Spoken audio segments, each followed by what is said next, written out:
Кыргызстандык балбан Айсулуу Тыныбекова спорттук күрөш боюнча Сербияда өтүп жаткан дүйнө кубогунда чемпион болду. Мелдештин жүрүшүн дүйнөлүк күрөш уюмунун расмий сайты түз көрсөтүп жатат.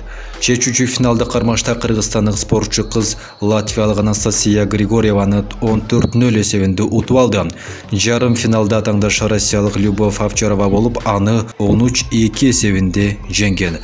Ага чейинки туркиялык жана румыниялык балбандарды таза жеңиш менен уткан. Айсулуу Тыныбекова өткөн жылы Казакстандын Нур-Султан шаарында өткөн дүйнө биринчилигине дагы чемпион болгон эле.